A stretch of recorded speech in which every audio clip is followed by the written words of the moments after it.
Dry कथावरती स्वागत आहे तुमचं. सालाबादप्रमाणे यावर्षी आम्ही पिकनिकला चाललो आहे. ॲक्च्युली मी माझ्या मित्रांबरोबर माझं जे जुनी बिल्डिंग आहे तिकडच्या मित्रांबरोबर चाललो आहे. वर्षातून कधी-कधी 2 वर्षातून आमची पिकनिक होते. आमचा एक मित्र आहे तो US वरून येतो आणि तो जेव्हा येतो तेव्हा आम्ही आवर्जून पिकनिकला जातो. कारण तोच आल्यावरती आम्ही जातो जास्त करून पिकनिकला. कारण त्यानिमित्ताने आम्हाला पण बाहेर जायला मिळतं. नाहीतरी असं जेव्हा पिकनिक आम्ही कधी अरेंज करायला बघतो पण ती कधी सक्सेसफुल होत नाही. पण हा आमचा मित्र पिंट्या चंद्रशेखर तुपे हा जेव्हा US वरून येतो, तेव्हा हमखास आम्ही पिकनिकला आवर्जून जातो. म्हणजे जेणेकरून आम्हाला आमची ती पिकनिक होते दरवर्षीची. तर यावर्षी चाललो आहे. पण दरवर्षीच जे असतं कधी-कधी कोण येतंय, कधी कोण येत नाही. 6 महिने अगोदरपासून आमची पिकनिकची प्लॅनिंग होते. पण कालपर्यंत म्हणजे आता 6 महिन्याच्या अगोदर आम्हाला कळालं, की हा या सो अँड सो डेटला येत आहे. तर आम्ही त्यानुसार पिकनिक अरेंज केली, की बाबा आपल्याला जायचं आहे. ह्यानी सांगितलं आम्ही अमुक-अमुक तारखेला येणार आहे, तर त्या तारखेला आपण पिकनिक प्लॅन करूया. आम्ही पिकनिक प्लॅन पण केली. 2 महिन्यापासून पिकनिक प्लॅनिंग चालू आहे. कुठे जायचं, कसं राहायचंय, काय करायचंय, सर्व काही डिसाईड केलं. आणि आजचा दिवस आहे, की आम्हाला निघायचं आहे. पण कालपर्यंत कोणाचंही कन्फर्म नव्हतं, की पिकनिकला येतोय की नाही येतोय ते. सकाळी निघायचं की संध्याकाळी निघायचं, अजूनही कन्फर्म नव्हतं. पण फायनली आम्ही कसं तरी डिसिजन घेतलं आणि निघालो. तरी निघायचं होतं आम्हाला 2 वाजता. आता 3:30 वाजले तरी पण आम्ही अजून ज्या स्पॉटपासून निघायचं त्या स्पॉटलाच आहोत. म्हणजे बघा, आपण जेव्हा मित्र-मित्र निघतो तेव्हा कधीही काही कन्फर्म नसतं. जेव्हा निघतील, आता ह्याच्या अगोदर तर 5-6 जणांचं तर कन्फर्मेशन होतं आणि ऐन मोमेंटला ते सर्व कॅन्सल झाले. आणि आता मोजून आम्ही 7 लोकांपेक्षा 7 लोकं होते. त्यातले आम्ही फक्त 4घच जण चाललो. तर जो हजीर तो वजीर त्या पद्धतीची गोष्ट आहे. तर बघूया आता पुढे पिकनिकमध्ये काय होतं ते. Stay tune. जसं मी म्हटलं, की आम्हाला निघायचं होतं 2 वाजता, पण आम्ही निघालो 4 वाजता आणि आत्ता आम्ही अजूनही माणगावला आहोत. तुम्ही बघाल, की ह्या इथे हॉटेलचं शटर पण बंद झालं आहे, तरी पण आम्ही अजून काही जेवायला पोहोचलो नाही. आणि आता शटर अर्धा बंद आहे, तरी पण आम्हाला कशी तरी रिक्वेस्ट करून आम्हाला जेवायला मिळत आहे. आणि आता आम्ही आमचा बंटी आणि हे आमचे उपट सोंडे लोकं आलेले आहेत. काही उपयोग नाही आहे. या माणसाला आम्ही पुण्यावरून पिकअप केलं. त्या माणसाला पुढे पुढे डायरेक्ट पुण्याला आणि त्याच्यामुळे सगळ्यात लेट झालेलं आहे. हो.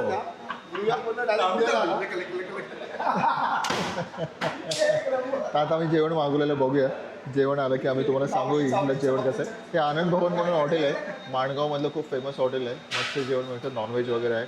खूप अतिशय चांगलं आहे. मी तर माझ्यासाठी एक फ्राईड राईस मागवलेला आहे. नितीननी त्याच्यासाठी सुरमई थाली आणि परत सुकट पण आहे याच्यावर. वाव. आनंदनी फक्त रस्सा मागवला आहे, फिशचा आणि फक्त चपाती. काय मस्त धुकं बाहेर साठलेलं आहे. आत्ता आपण सध्या माणगाव क्रॉस केलेलं आहे आणि आपण महाडला पोचत आहोत. पण एवढं धुकं आहे बाहेरचं आत्ताचं टेम्परेचर 21 आहे. थोडंसं व्हिजिबिलिटी कमी आहे, पण खूप धुकं चांगलं आलेलं आहे. तुम्ही बघू शकता व्हिडिओमध्ये. ड्राईव्ह करायला थोडंसं डिफिकल्ट आहे, पण इट्स ओके. किती वेगळा अनुभव आहे. आता बघा तुम्ही, ह्या इथे काहीच दिसत नाही धुक्यामध्ये. तसं बघायला गेलं तर हा कोकणातला रस्ता आहे आणि एवढं धुकं तर मी आत्ता पहिल्यांदा बघतो ह्या इकडे. ॲक्च्युली माझ्या गावी पण एवढंच धुकं असतं, पण आत्ता खूप अर्ली आपण हा अनुभव घेत आहोत.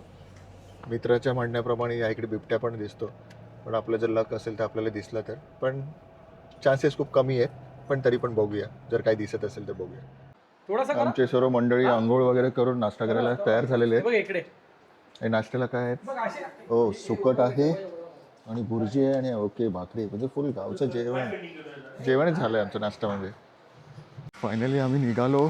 आता बीचवरती जायचं आहे म्हणून थोडंसं लवकर नाश्ता वगैरे केला आणि तिकडे काही देवदर्शन पण करायचे आहेत आम्हाला. आता मंडळी सर्व तर तयार आहेत.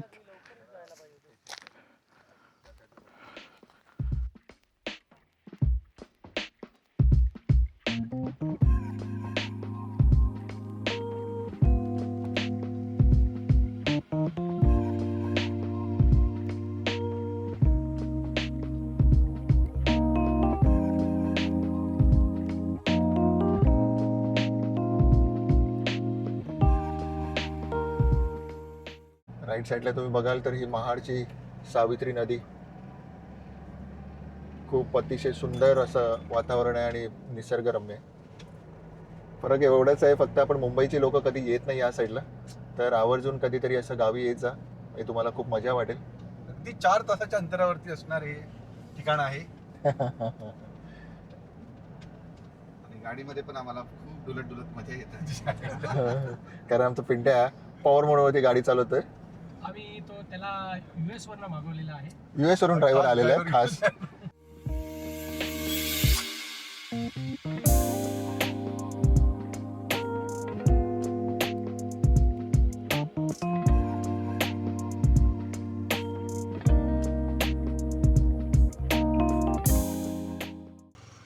काय मस्त नजारा आहे.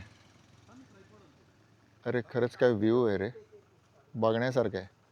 म्हणून म्हणतो की कोकणामध्ये यावं. असे काही हिडन स्पॉट असतात की जे तुम्ही प्रवास करता तेव्हाच तुम्हाला दिसू शकतात.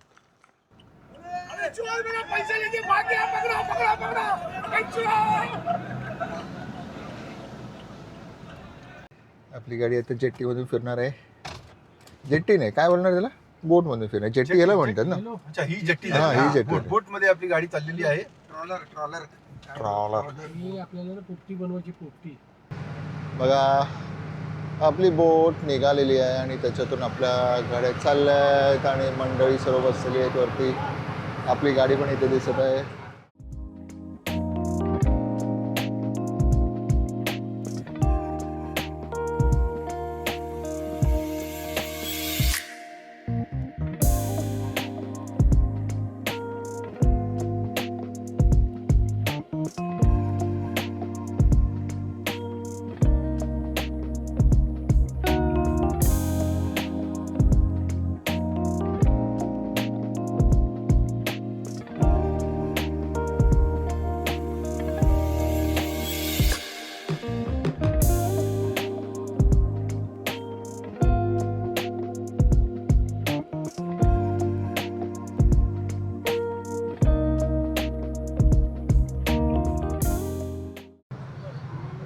आता आपण त्या टोकाला चाललो आहोत.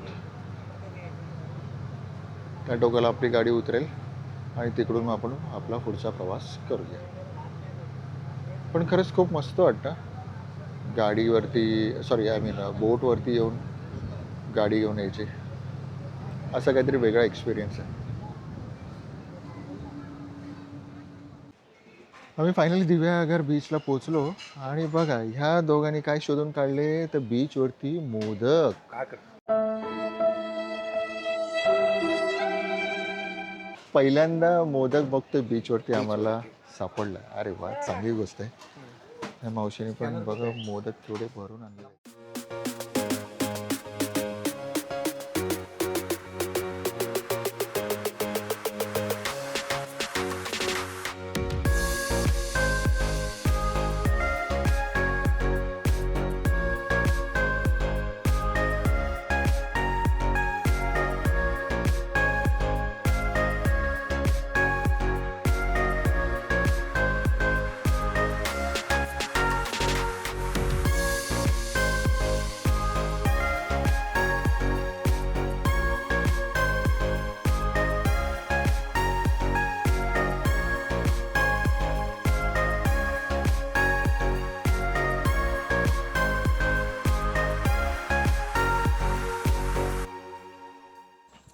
बघा आज रात्रीचा कार्यक्रम मस्त सेट झालेला आहे. चुलीवरचं मस्तपैकी चिकन चालू आहे. तेव्हा मी तुम्हाला लाईट ऑन करून दाखवतो. बेक केला आहे मस्तपैकी. दादानी बाहेर सर्व सिटिंग अरेंजमेंट केली आणि इकडे स्पेशल पोपटी पण अरेंज करून ठेवलेली आहे. अजून त्यांनी ती म्हणजे फक्त सजवून ठेवलेली आहे. त्याला अजून काय म्हणतात त्याला चुलीवरती ठेवायचं आहे. त्याच्यानंतर तयार होईल. याच्यामध्ये अंडी, परत चिकन, परत अजून शेंगा वगैरे सर्वच गोष्टी टाकलेल्या आहेत. त्यामुळे आज रात्रीचा बेत जबरदस्त आहे. आम्ही दिव्यागडच्या मार्केटमधून फिश पण आणले. फिशचा पण बेत चालू आहे. इकडे मच्छीचा रस्सा चालू आहे आणि इकडे प्रिपरेशन चालू आहेत. अजून वा मस्तपैकी गवत आणलं आणि आता गवतामध्ये पोपटीचे जे मडके होते ते टाकलेले आहेत ऑलरेडी. आपली खोपटी तयार झालेली आहे. तुम्ही बघाल ते हा मडकं दिसत आहे 2 आणि या मडक्यामध्ये जेवढं काय प्रकार आपण ठेवले होते ते रेडी झालेले आहेत. पोपटी तयार झालेली आहे आपले. आता फक्त आपण त्याला बाहेर काढूया आणि बघूया कसं आपलं चिकन परत अंडी शिजलेली आहेत. 2 अंडी वेगळी घे.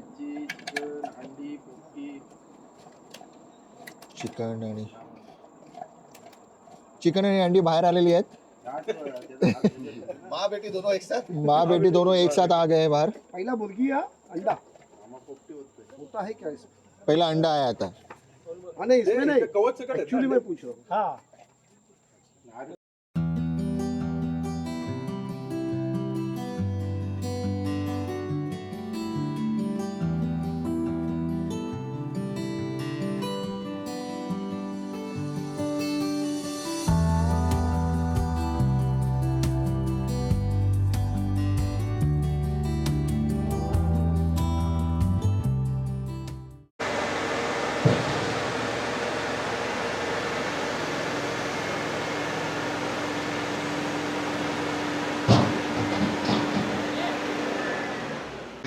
आम्ही खास मुंबईवरून माणूस मागवलाय नितीन कांबळे. आता या बाहेर तिथून आला ये बाहेर पहिला.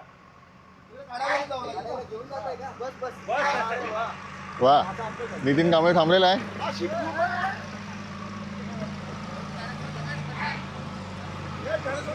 हा. इकडे जास्त पाहिजे. सरळ करा सरळ करा सरळ करा. बस बस बस. हा बरोबर. आपल्याला आधी बघू दे.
जेव्हा पण मी येतो आपण तिकडे भेटतो. तुम्ही म्हणजे खूप खूप प्लॅनिंग करून आणि सगळं अरेंज करतात. म्हणजे मी आभारी तर म्हणणार नाही पण मला मग अशी खूप अशी ऊर्जा येते प्रत्येक वेळी भेटून गेल्यानंतर. ठीक आहे म्हणजे नेक्स्ट जे काही महिने असतात keeps me going actually. So thank you so much. आणि सुंदर आणि अमेझिंग अमेझिंग जॉब. अशी उघड अशी ठाक. वाया घालवू नको उडवू नको.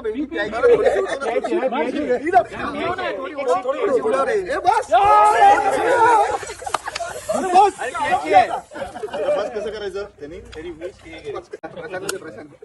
चलो चलो thank you so much. Thank you again thank you. ये तू एकदा मी असं येत राहा रे. तू हे केलं का म्हणजे प्लेझंट सरप्राईज एकदम प्लेझंट सरप्राईज. मला असं काय वाटतं माहिती तू असं प्रत्येक वर्षात एक राऊंड तिकीटचे पैसे दे. मागे बोलला तुम्ही त्याला. आपल्याला मिळणार सक्सेस लक्षात ठेव. लो बॅक लास्ट फायनल. संपव कलर करशील तर बघायला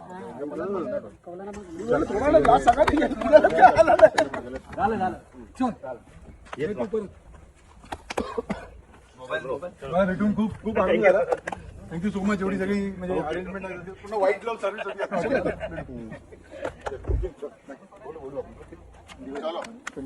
बाय, टेक केअर. मोबाईल घे आणि भाऊ पहिले ते ग्रुपमध्ये टाका. पुण्यापर्यंत गेम होता तो पूर्ण साकार करण्यात help केलेली आहे माझी. ते लोक सर्व आले त्यामुळे. सर्व मित्रांना घरी सोडून मी जेव्हा माझ्या घरी जाण्यासाठी निघालो तेव्हा असं वाटलं की मैत्री एक सोपी व्याख्या आहे. रोज आठवण यावी असं काही नाही, रोज भेट व्हावी असंही काही नाही, एवढंच कशाला रोज बोलणं व्हावं असंही काहीच नाही. फक्त एकत्र येत राहा आणि मैत्रीचा आनंद घ्या. तात्पुरते का होईना पण मित्राबरोबर फिरायला गेलो की सर्व काही ताणतणावाच्या गोष्टी विसरून जातो आपण. न बोलताही बरंच काही सांगणारा, हसता हसता रडवणारा आणि रडून हळूच हसणारा मित्र. क्रिकेटच्या मॅचमध्ये एवढी भांडणं झाली की असे वाटायचे की ती आमची शेवटची मॅच आहे, परंतु नवीन विकेंड परत नवीन भांडणं सुरूच असायची. आजही मला ते सर्व आठवते जणू कालच सारे घडल्यासारखं. तीच आयुष्याची मजा घेत मित्रांच्या सहवासात बसल्यासारखं. सर्वांबरोबर सर्व काही बोलता येत नाही आणि मित्रसमोर काही लपवताही येत नाही. मैत्री आहे म्हणूनच आयुष्याचा हा प्रवास आहे. आपल्या सावलीपासून आपणच शिकावं, कधी लहान तर कधी मोठे होऊन जगावं. एक प्रवास मैत्रीचा.